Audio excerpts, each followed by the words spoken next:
बिस्मिल्लाहिर्रहमानिर्रहीम। नाज़रीन किराम, एक आदमी ने एक तोता पाला हुआ था। बड़ी मोहब्बत करता था उससे, लेकिन तोते का हाल ये था कि वो हर वक्त कहता रहता था, हाय मेरा वतन, हाय मेरा वतन, हाय मेरा वतन।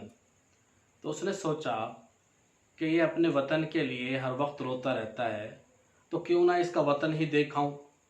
उसने उसके पर कुतर दिए ताकि आहिस्ता आहिस्ता थोड़ा थोड़ा उड़े, ज़्यादा दूर न जाए, और उसे आज़ाद कर दिया और उसके पीछे पीछे चल पड़ा। दूर जंगल में एक सहरा के अंदर उजड़ा हुआ एक दरख्त, बिल्कुल खुश्क, वो उसके ऊपर जाके रुका। उसमें एक सुराख था। कभी वो सुराख के अंदर दाखिल होता, कभी बाहर निकलता, कभी अंदर जाता, कभी बाहर आता और कहता और खुशियाँ मनाता। तो मालिक ने देखा और कहा कि इसको जो तकलीफ़ थी वो इसको इस वतन की याद सता रही थी। ये ऐसा वतन, वहाँ इसको मैंने हर तरह की नेमतें दी, खाने पीने को दिया, लेकिन इसको अपने वतन की याद सता रही थी। इंसान का वतन जैसा मर्जी हो, वो जैसी जिंदगी जब मर्जी ज़िंदगी वहाँ गुजारता हो, जहाँ इंसान की जाए पैदाइश है, वो इंसान को न कभी भूलती है और न कभी दिल के अंदर से महव होती है। बल्कि हाल ये होता है कि दिल की चोटों ने कभी चैन से रहने न दिया, दिल की चोटों ने कभी चैन से रहने न दिया। जब चली सर्द हवा मैंने तुझे याद किया। जब जब ठंडी हवा चलती है, कोई अच्छा वक्त आता है, बसा औकात बुरा वक्त भी आता है, तो इंसान को अपने वतन की याद आती है। बिलखुसूस ईद का मौका, अब जितने बैरून मुल्क पाकिस्तानी हैं या वो मुसलमान जो अपने ममालिक से दूर गए हुए अपने वतन को छोड़कर, वो किस हाल में ईद गुजारते हैं, उन बेचारों के दिलों पर क्या गुजरती है। वो मुबारकबाद दे भी रहे होते हैं, मुबारकबाद ले भी रहे होते हैं, घर वालों से हंस हंस के बातें भी करते हैं, लेकिन उनके दिल पर क्या बीत रही होती है, उनके ऊपर क्या गुजर रही होती है, अगर उनसे पूछा जाए तो वो ज़रूर कहें, और ज़बान हाल से तो बहरहाल कहते ही हैं, माना कि मैं दिल दर्द का खोगर ही बना लूँ, माना कि मैं दिल दर्द का खोगर ही बना लूँ, लेकिन जो खलिश छुप न सके कैसे छुपा लूँ। आँखों में है अंधेर तो दिल डूब रहा है, आँखों में है अंधेर तो दिल डूब रहा है, ऐसे में बताओ कि मैं किस किस को संभालूं। तुम ईद की खुशियों से करो घर में चिरागा, तुम ईद की खुशियों से करो घर में चिरागा, मैं महफिल दिल अपने ही दागों से सजा लूं। माँ बाप जुदा भाई बहन पास नहीं है, माँ बाप जुदा भाई बहन पास नहीं है, ऐसे में बताओ कि मैं क्या ईद मना लूं। ये उनकी कैफियत होती है। और बसा औकात तो ऐसा होता है कि वो घर के चश्मो चिराग होते हैं, वाहिद चश्मो चिराग होते हैं, पूरा घर उनके ऊपर मुनहसिर होता है, वो माँ बाप के दिल की धड़कन होते हैं, और उनके ऊपर ही सारे घर का गुजर औकात होता है। और घर में वो सारे घर वालों के लिए ऐसे होते हैं कि जैसे आसमान के ऊपर चमकता हुआ सुरैया सितारा होता है। लेकिन हाल क्या होता है, मैं हूं कि मेरे दम से है मैं खाने की रौनक, मैं हूं कि मेरे दम से है मैं खाने की रौनक, मेरा ही भरी बज़्म में एक जाम तही है, कि सब कुछ तो मेरी वजह से है। मैं हूं कि मेरे दम से है मैं खाने की रौनक, सारी रौनकें मेरी वजह से हैं, मेरा ही भरी बज़्म में एक जाम तही है, और मेरे ही प्याले में कुछ नहीं है, मैं ही खाली हाथ हूं। तो उनके ऊपर ये कैफियत गुजर रही होती है। याद रखें कि जो परदेश में ज़िंदगी गुजार रहे हैं उनकी बहुत बड़ी कुर्बानियाँ हैं, और जो उनके वालिदैन हैं, अजीज़ व क़रीब हैं, दोस्त अहबाब हैं, वो भी एक तरह की परदेसी की ज़िंदगी गुजार रहे होते हैं।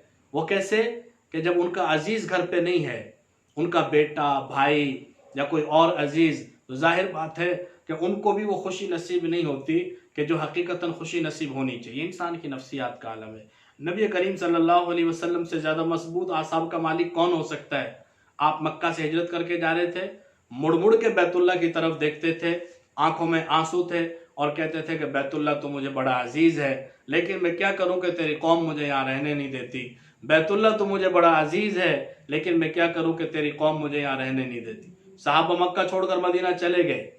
मदीना मुनव्वरा में मक्का मुकर्रमा को याद करके रोया करते थे। हज़रत बिलाल हबशी रज़ी अल्लाह तआला अन्हु को बुखार हो गया, बहुत से साहबा को बुखार हो गया, रोया करते थे, याद किया करते थे मक्का मुकर्रमा को। नबी करीम सल्लल्लाहु अलैहि वसल्लम ने मदीने के लिए भलाई की दुआ की, खैर की दुआ की, برکت کی دعا کی اور دگنی چیزیں مانگی، اللہ تعالیٰ نے وہ دگنی چیزیں عطا فرمائی۔ لیکن صحابہ کرام رضی اللہ عنہ اجمعین کو جب تک نبی کریم صلی اللہ علیہ وسلم کی یہ دعا نصیب نہیں ہوئی تھی، ان کے اوپر کیا گزرتی تھی؟ ہر وقت وہ اسی کیفیت میں رہتے تھے اور اسی دکھ درد میں رہتے تھے۔ تو پردیس کی جو زندگی ہوتی ہے وہ بڑی قربانی والی زندگی ہوتی ہے۔ ہم یہ سمجھ رہے ہوتے ہیں یہاں بیٹھ کے کہ ان کو عیش و عشرت کی زندگی حاصل ہے، ہم سے بہتر سواری ہے، ہم سے بہتر مکان ہے، ہم سے بہتر وہ زندگی گزار رہے ہیں، ڈالرز میں کھیلتے ہیں، درہم دینار میں کھیلتے ہیں، اور ان کے پاس پاؤنڈ ہے اور ان کے پاس یورو ہے۔ سب چیزیں اپنی جگہ پر ٹھیک ہیں، لیکن انسان کے دل میں جو ایک کسک رہ جاتی ہے، کوئی الجھن نہیں لیکن کسی الجھن میں رہتا ہوں، کوئی الجھن نہیں لیکن کسی الجھن میں رہتا ہوں، عجب دھڑکا لگا رہتا ہے ہر دم دل کی دھڑکن میں، کہ دل کے اندر ایک عجیب طرح کی مایوسی، ایک عجیب طرح کی کیفیت جو انسان کو ہر وقت اداس رکھتی ہے، اور اپنوں سے دوری کا جو ایک خاص حال ہوتا ہے وہ اس کے اوپر طاری رہتا ہے۔ تو بہت بڑی قربانی ہوتی ہے ان کے جو دور رہ رہے ہوتے ہیں۔ اسی لیے پردیسی کو عربی زبان میں غریب کہا جاتا ہے۔ غریب کا معنی، غریب اس چیز کو کہتے ہیں جو اپنے ہم جنسوں میں انوکھی اور عجیب و غریب سمجھی جائے۔ اب جو آدمی یہاں سے پردیس میں گیا ہوا ہے، وہاں کے لوگوں کی نظروں کو عجیب و غریب ہی ہوتا ہے، زبان مختلف ہوتی ہے، شکل و صورت مختلف ہوتی ہے۔ اگر ہم لباس ان کا سب بنا لیں، لب و لہجہ نہیں بنتا، لب و لہجہ بھی بن جائے تو ہماری عادات نہیں بنتی، عادات بھی بن جائیں تب بھی بہت بڑا تفاوت اور بہت بڑا فرق رہ جاتا ہے۔ کوا جو ہے اس کو عربی زبان میں غراب کہا جاتا ہے۔ کیوں؟ کہ وہ دور اڑان بھرتا ہے، لمبی اڑان، اتنی لمبی اڑان بھرتا ہے حتیٰ کہ وہ غائب ہو جاتا ہے، تو اس لیے کہتے ہیں اس کو غراب، غریب، مسافر، اجنبی، پردیسی۔ تو جو وہ لوگ جو بیرون ممالک میں زندگی گزارتے ہیں، وہ عید کے موقع پہ بالخصوص اپنے پیاروں کو یاد کرتے ہیں، اور وہ لوگ بیچارے، بعض لوگ دنیا میں ایسے ہیں کہ جو اپنے معاشرے میں رہتے ہوئے، اپنے بہن بھائیوں میں رہتے ہوئے، اپنے عزیز و اقارب میں رہتے ہوئے بھی غربت کی زندگی، مسافرت کی زندگی، اجنبیت کی زندگی گزار رہے ہوتے ہیں۔ ان کے پاس پیسہ نہیں ہوتا، ان کے پاس مقام منصب نہیں ہوتا، معاشرے اور سوسائٹی کے اندر جو سٹیٹس چاہیے وہ ان کو حاصل نہیں ہوتا، تو وہ دھتکار دیے جاتے ہیں، وہ اجنبی بنا دیے جاتے ہیں، وہ اس معاشرے کا حصہ ہونے کے باوجود ایک کٹا ہوا حصہ محسوس ہوتے ہیں۔ تو کوشش کرنی چاہیے اپنے پیاروں کو عید کے موقع پر بالخصوص یاد رکھا جائے، ان کی تنہائی بانٹی جائے، ان کی اجنبیت کو ختم کیا جائے۔ اور ایک خاص بات یہ کہ بعض لوگ خود مظلومیت کی چادر اپنے اوپر اوڑھ لیتے ہیں اور خود اپنے اوپر اداسی کی ایک چادر تان لیتے ہیں۔ ایسا بھی نہیں کرنا چاہیے۔ زندہ دل لوگوں کو، زندہ ضمیر لوگوں کو، خوشحال لوگوں کو، پسماندہ لوگوں کا خیال رکھنا چاہیے، اور پسماندہ لوگوں کو بھی خواہ مظلومیت کی چادر نہیں اوڑھنی چاہیے اور اس چادر کے نیچے چھپ کے نہیں بیٹھ جانا چاہیے۔ اللہ رب العزت ہم کو سینکڑوں ہزاروں لاکھوں خوشیاں نصیب فرمائے، بالخصوص عید الفطر اور عید الاضحیٰ جیسی خوشیاں اللہ تعالی ہماری زندگی کے اندر بار بار لائے۔ وما علینا الا البلاغ۔